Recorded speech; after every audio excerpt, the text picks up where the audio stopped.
जोहार दोस्तों, आप सभी का नागपूर्णिमा फाउंडेशन में स्वागत है। नागपूर्णिमा फाउंडेशन का मकसद यही है कि हर घर में शिक्षा की दीप जलाया जाए। जोहार दोस्तों, जैसे कि हम लोग लास्ट वीडियोज़ में देखे थे कि झारखंड की जलवायु को आज समझने और उसके बारे में चर्चा करने वाले हैं। तो झारखंड की जलवायु यानी कि जो 40 साल 50 साल या उससे अधिक टाइम के एवरेज में जो देखा गया है उसके बारे में हम लोग चर्चा करेंगे, क्योंकि जलवायु है ही वही कि कम से कम 50-60 साल के ऊपर का जो औसत है उसी को देखकर जलवायु के बारे में चर्चा की जाती है या फिर बताया जाता है या समझा जाता है। क्योंकि मौसम जो है मौसम है ये क्षणिक है, ये 1 सेकेंड 2 सेकेंड 5 मिनट 1 दिन 2 दिन का हो सकता है, लेकिन जलवायु एक लंबे वर्षों का एक औसत होता है। तो झारखंड की जलवायु जो है ये उष्णकटिबंधीय प्रदेश वाला जलवायु है और इसलिए यहाँ का जो मानसूनी है वो उष्णकटिबंधीय मानसूनी है। यहाँ एक समझने वाली बात है कि उष्णकटिबंधीय जो बोल रहे हैं इसका मतलब क्या हो रहा है। तो एक बार समझ लेते हैं कि उष्णकटिबंधीय किसको कहेंगे।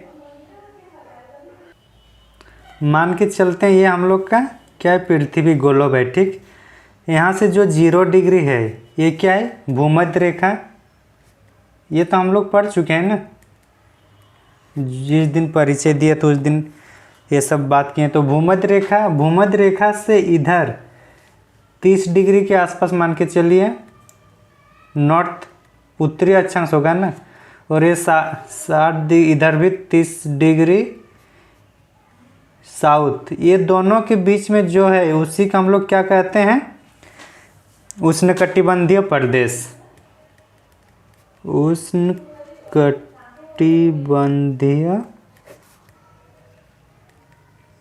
प्रदेश। तो जो झारखंड का जो ये है अक्षांशीय विस्तार कहाँ से कहाँ है, 21 से लेकर 25 के बीच है। तो 25 के बीच है मतलब यहाँ तक रहेगा मान के चलते हैं, और इधर से शुरू हो रहा है, ठीक।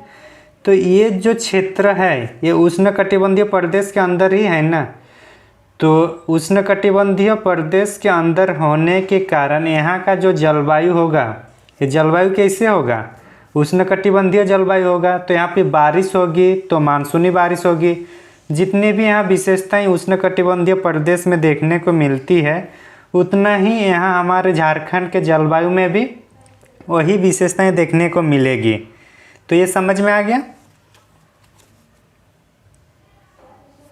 अब देखते हैं कि जो national institute of disaster management है, national institute of disaster management है, उनके अनुसार जो झारखंड के जो जलवायु प्रदेश है उनको 3 भागों में डिवाइड किया गया है। कितने भागों में, झारखंड के जो जलवायु है उनको 3 प्रदेशों में डिवाइड किया गया है, पश्चिमी पठार, मध्य या उत्तर पूर्वी पठार और दक्षिण पूर्वी पठार। तो पहला क्या है, पश्चिमी पठार, दूसरा है ये मध्य उत्तर पूर्वी पठार और ये दक्षिण पूर्वी पठार। अच्छा, इसको विस्तार से जानने पहले एक बार ये देख लेते हैं कि यहाँ का जो तापमान है औसत तापमान 25 डिग्री सेंटीग्रेड ही होता है। तो औसत तापमान कितना हो रहा है, 25 डिग्री सेंटीग्रेड। तो जो पश्चिमी पठार वाला जो क्षेत्र है उसको हम लोग ब्लू पेन में दिखाए हैं। तो पश्चिमी पठार वाला क्षेत्र कौन सा है, गढ़वा, पलामू, लातेहार, लोहरदगा, गुमला, खूंटी और सिमडेगा। तो इसको हम लोग बोल सकते हैं कि जो ये वाला जो क्षेत्र है ये कौन सा क्षेत्र है, पश्चिमी पठार वाला। क्या नाम इसका रखते हैं, पश्चिमी पठार का ये क्षेत्र है। उसके बाद मध्य और उत्तर पूर्व, मध्य ये वाला होगा और उत्तर पूर्व ये वाला होगा ना। तो अब ये वाला देख लिए पश्चिम पठार। पश्चिम पठार में कौन कौन सा आ रहा है, गढ़वा, पलामू, लातेहार, लोहरदगा, गुमला, खूंटी और सिमडेगा। अब देखेंगे दूसरा जो जलवायु प्रदेश है वो है मध्य और उत्तर पूर्वी पठार। तो मध्य वाला ये क्षेत्र आ जाएगा और उत्तर पूर्वी ये वाला आएगा। तो यहाँ से जो ये है इधर से ये वाला क्षेत्र, तो ये क्या है, कौन सा है, मध्य और उत्तर पूर्वी क्षेत्र। और जो थर्ड ये वाला जो बच रहा है यहाँ से ये, मतलब सरायकेला खरसावां, ईस्ट सिंहभूम और वेस्ट सिंहभूम, ये जो तीन है ये कौन सा है, दक्षिणी या दक्षिण पूर्वी पठार। तो हम लोग तीनों का लोकेशन देख लिए।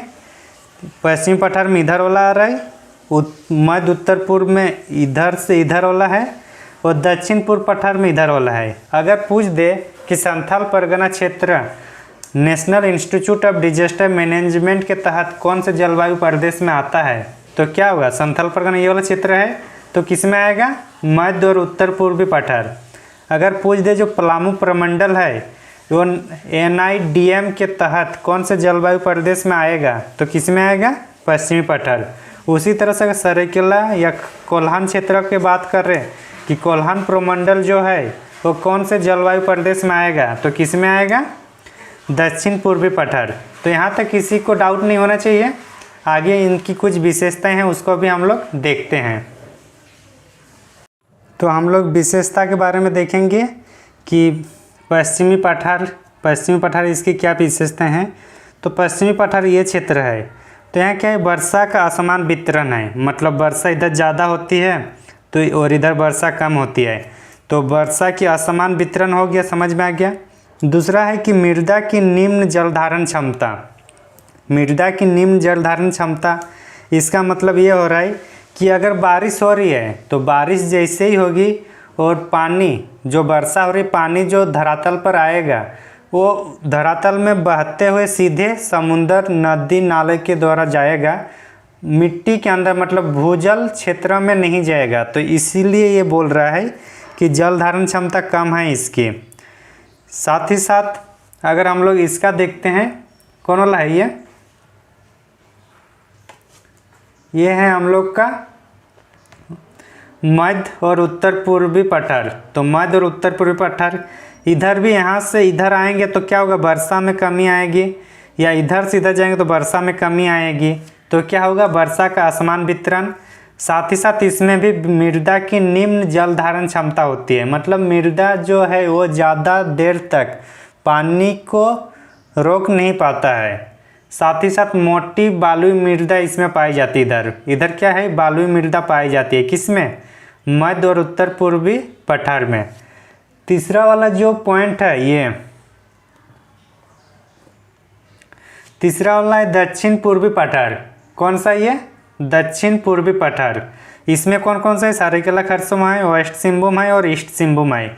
इसमें भी वर्षा का असमान वितरण होगा, यहाँ बारिश ज़्यादा होगी, यहाँ बारिश कम होगा, और चाईबासा का जो मैदान है वो सबसे कम बारिश वाला क्षेत्र होता है।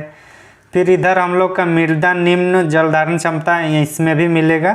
तो अगर एक चीज़ हम लोग देखें कि दोनों में या तीनों में, सब में अगर पूरे झारखंड की बात किया जाए तो वर्षा की असमान वितरण हर जगह पे है, चाहे कोई भी जलवायु प्रदेश हो। मृदा की निम्न जलधारण क्षमता भी तीनों जलवायु प्रदेशों में पाई जाती है। लेकिन अलग बात यह है कि जो मध्य और उत्तर पूर्वी पठार है उसमें मोटी बालुई मृदा पाई जाती है। ये वाला थोड़ा देखना है कि ये अलग है। और इसमें जो है दक्षिण पूर्वी पठार में, दक्षिण पूर्वी पठार जो है इसमें ये अलग है, निम्न मृदा उत्पादकता। इसका मतलब है कि यहाँ का जो मृदा है उसमें उत्पादकता कम है। और ऐसा इसलिए भी है क्योंकि इधर लेटराइट वाला क्षेत्र है, और लेटराइट वाला क्षेत्र उतना उत्पादकता वाली नहीं होती है, तो इसलिए इसमें क्या होगा कि मृदा निम्न मृदा उत्पादकता क्षमता वाली मृदा। तो यहाँ तक किसी कुछ डाउट, आगे बढ़ें। झारखंड में ऋतु के बारे में अभी देखेंगे। जलवायु पहले देख लिए, अब ऋतु के बारे में देखेंगे। ऋतु या मौसम, तो झारखंड में कुल 3 प्रकार की ही मौसम या ऋतुएं पाई जाती है, ग्रीष्म ऋतु, वर्षा ऋतु और शीतकालीन ऋतु। ग्रीष्म ऋतु के बारे में हम लोग देखेंगे कि ग्रीष्म ऋतु की जो शुरुआत होती है मार्च महीने से शुरू होती है और मई महीने तक चलती है, और मई महीने में सर्वाधिक गर्म होती है। कौन से महीने में सर्वाधिक गर्म होती है, मई महीने में। इसका जो मासिक औसत टेम्परेचर रहता है ग्रीष्म ऋतु का 29 डिग्री सेंटीग्रेड से लेकर कितना 29 डिग्री सेंटीग्रेड से लेकर 45 डिग्री सेल्सियस तक जाती है। चूँकि झारखंड का जो क्षेत्रफल है, यहाँ पे मतलब उच्चावाच है, उसमें क्या है, पठारी भाग है। और पठारी भाग होने के कारण जो गर्म के टाइम जो पछुआ हवा या फिर जो लू चलती है वो झारखंड में नहीं आ पाता है। पठार इलाका जो है, जैसे नेतरहाट हुआ, वो सब इधर इधर जो होगा हम लोग का गिरिडीह में जो है पारसनाथ पहाड़, तो ये सब क्या करता है, जो गर्म वायु आने वाली होती है उसको रोक लेती है और इस तरह से लू से बच जाता है हमारा झारखंड। साथ ही साथ अगर गर्म क्षेत्र की बात किया जाए तो झारखंड का सबसे गर्म स्थान है जमशेदपुर। और उत्तर पूर्वी भाग में हम लोग का लो प्रेशर बनता है, निम्न वायुदाब। और जब निम्न वायुदाब बनता है तो क्या होगा, निम्न वायुदाब होगा तो वायु, सामने वाला वायु इधर से होता आएंगे और ये वाला क्या होता है, वायु ऊपर उठ जाता है। और जब ऊपर उठ जाता है तो नीचे निम्न वायुदाब होता है।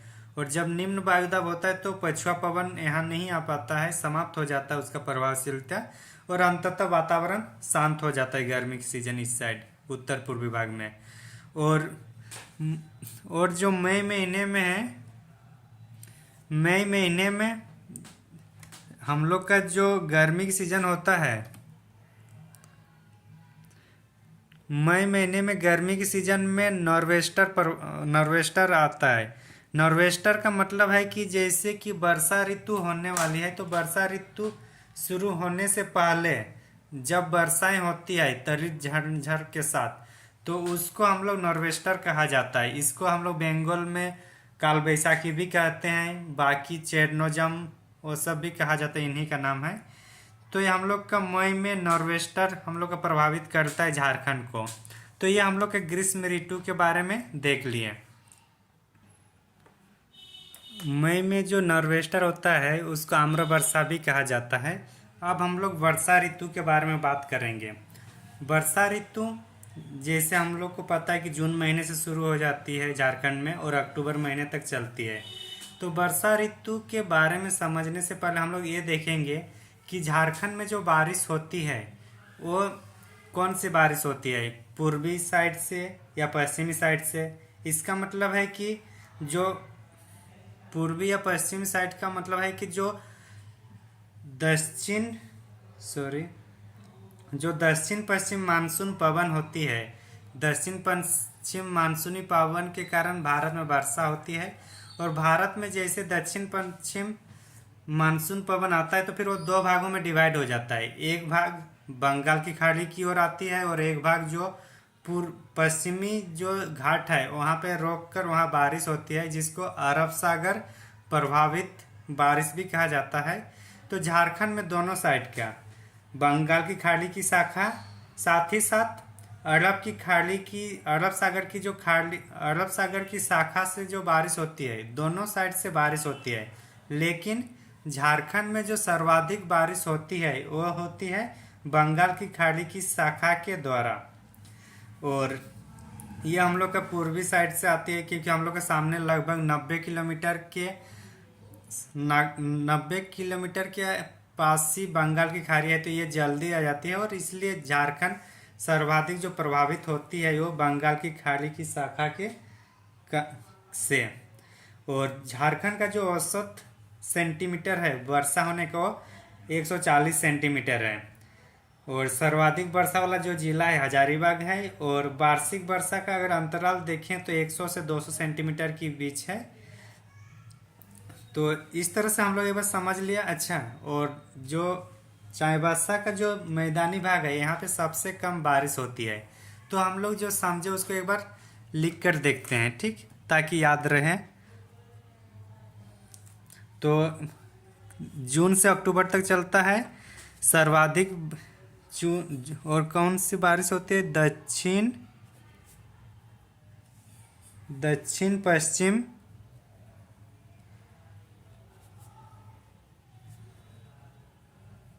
मानसूनी पवन के कारण होती है।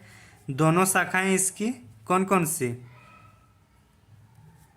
अरब सागर और एक शाखा कौन सी है, बंगाल की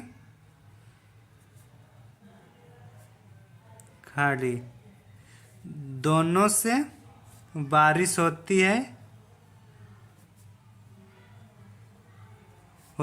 लेकिन इससे जो बंगाल की खाड़ी है, बंगाल की खाड़ी से क्या होता है, बंगाल की खाड़ी से जो बारिश होती है, जो बादल इधर से आती है बंगाल की खाड़ी मतलब पूर्व साइड से, उसमें सर्वाधिक होती है। तो सर्वाधिक वर्षा किस शाखा से होती है झारखंड में? बंगाल की खाड़ी वाली शाखा से। झारखंड का जो मध्यवर्ती या पश्चिमी भाग है वहाँ पे बंगाल मतलब ये जो दोनों बारिश होती है, ये दोनों कहाँ पे ज़्यादातर होती है? मध्यवर्ती और कौन सा क्षेत्र होगा? मध्य और पश्चिम भाग वाला जो है, पश्चिम भाग किसका? झारखंड में। यहाँ पे मध्यवर्ती और पश्चिम भाग जो झारखंड का है, मतलब मध्यवर्ती मतलब क्या बोलेंगे? लोहरदगा, लातेहार इस साइड, और पश्चिमी भाग इधर होगा हम लोग का सिमडेगा, गुमला। तो यहाँ पे अरब सागर और बंगाल की खाड़ी दोनों से यहाँ बारिश होती है, दोनों शाखाओं से। और औसत जो बारिश होती है, औसत वर्षा कितना होता है? 140 सेंटीमीटर। औसत वर्षा 140 सेंटीमीटर होती है। और जो कुल वर्षा होता है, कुल वर्षा जो 80, कुल वर्षा का 80% कब होता है? वर्षा ऋतु में होती है। कब होती है? वर्षा ऋतु में। तो इसको थोड़ा अलग कर देते हम लोग। तो ये समझ में आ गया। और सर्वाधिक बारिश कहाँ पे होती है?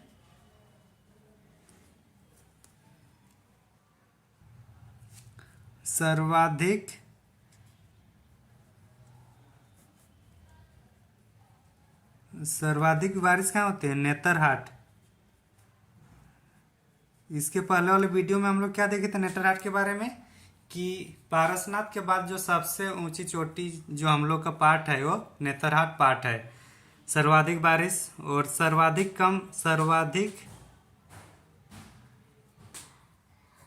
बारिश वाला जिला कौन सा है?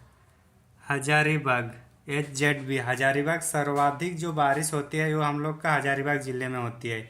और सबसे कम वर्षा वाला क्षेत्र, सॉरी पेन खत्म हो गया। कम वर्षा वाला क्षेत्र कहाँ पे है? कम वर्षा वाला क्षेत्र हम लोग का है चाईबासा का मैदान। चाईबासा का मैदान। ठीक, यहाँ तक किसी को डाउट नहीं है। वर्षा ऋतु जून से अक्टूबर तक होती है।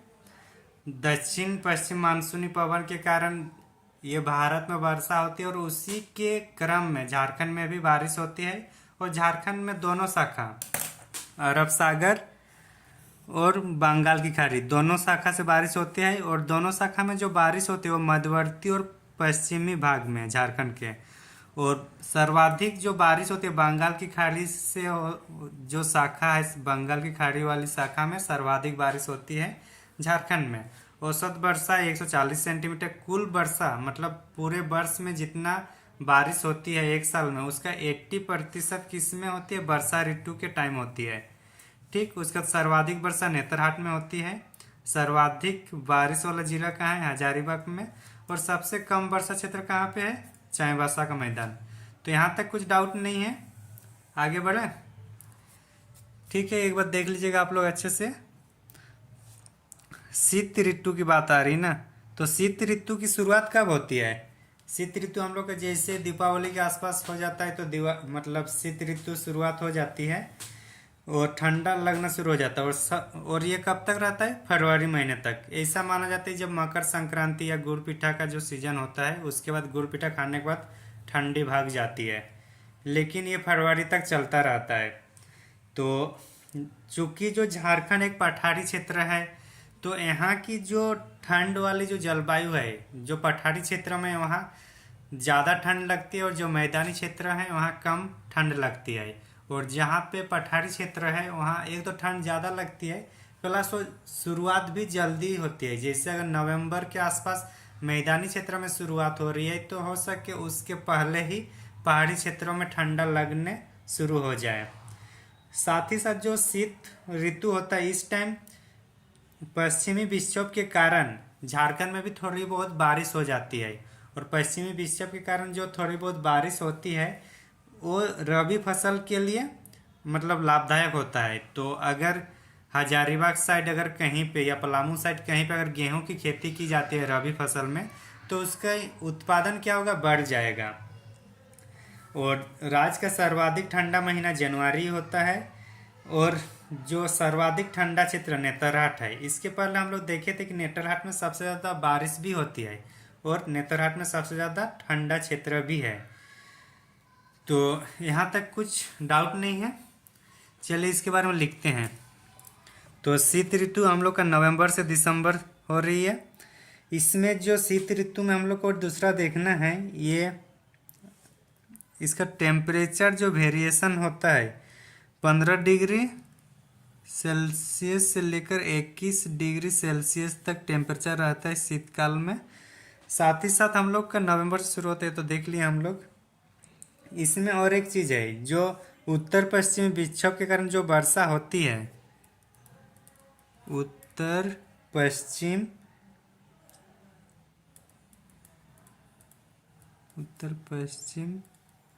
वर्षा, उत्तर पश्चिम विक्षोभ के कारण जो वर्षा होती है वो रबी फसल के लिए क्या होता है, अच्छा होता है। ठीक, रबी फसल के लिए अच्छा होता है। सॉरी, ये इधर से होगा। रबी फसल के लिए अच्छा होता है कौन सा, उत्तर पश्चिम वर्षा। जो शीत मतलब कभी कभी देखते हैं ना कि जो जनवरी महीना होता है और बावड़ी के दिन के आसपास जो बारिश होती है, तो बारिश क्या है, एक्चुअली वो है उत्तर पश्चिमी विक्षोभ है। और उसी फसल के कारण जो रबी फसल मतलब उसी वर्षा के कारण या उसी विक्षोभ के कारण जो बारिश होती है उससे रबी फसल का उत्पादन में वृद्धि होती है। और सर्वाधिक ठंड महीना तो जनवरी ही होगा।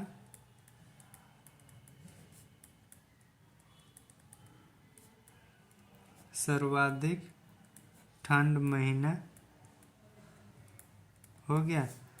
और सर्वाधिक कहाँ पे होता है वो भी देख लेते हैं हम लोग। सर्वाधिक कहाँ भी नेतरहाट। तो हम लोग ये सब देख लिए।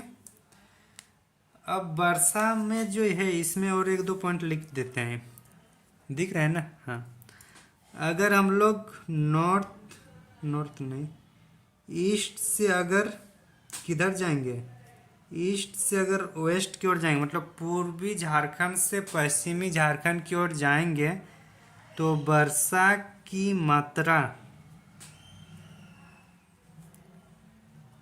घटती जाएगी। और साउथ से नॉर्थ जाएंगे तो भी वर्षा की मात्रा क्या होगा, घटती जाएगी।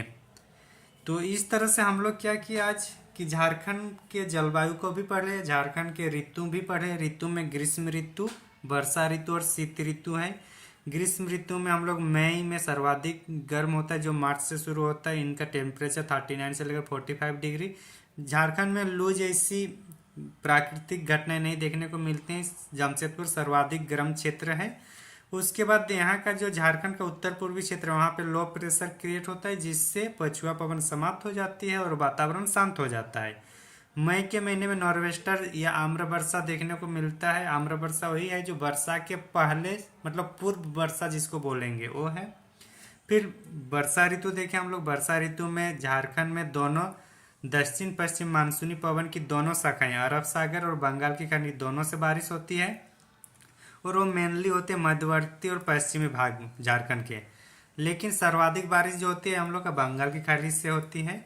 औसत वर्षा 140 सेंटीमीटर है। कुल वर्षा मतलब एक साल में जितना वर्षा होती है उसकी 80% वर्षा ऋतु में होती है। सर्वाधिक बारिश होती है नेतरहाट में। सर्वाधिक बारिश वाला जिला है हजारीबाग और कम वर्षा वाला क्षेत्र है चाईबासा का मैदान।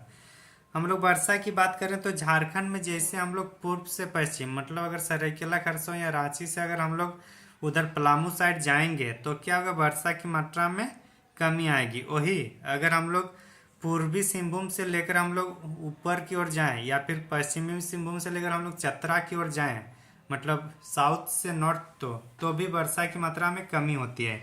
शीत ऋतु देखें तो शीत ऋतु नवंबर के आसपास शुरू होती है और फरवरी तक रहती है, लेकिन जनवरी का महीना सबसे ज़्यादा ठंडा वाला रहता है।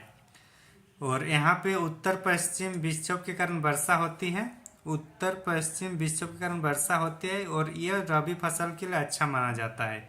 और सर्वाधिक ठंडा कहाँ पे रहता है हम लोग का, शीत मतलब ठंडा, सर्वाधिक ठंडा हम लोग का नेतरहाट में रहती है। Thank you. आज के इस वीडियो में इतना ही।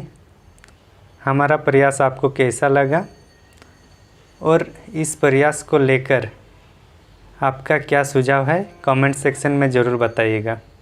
हमें आपकी प्रतिक्रिया का तहे दिल से इंतज़ार रहता है। नमस्ते, जोहार, जय हिंद।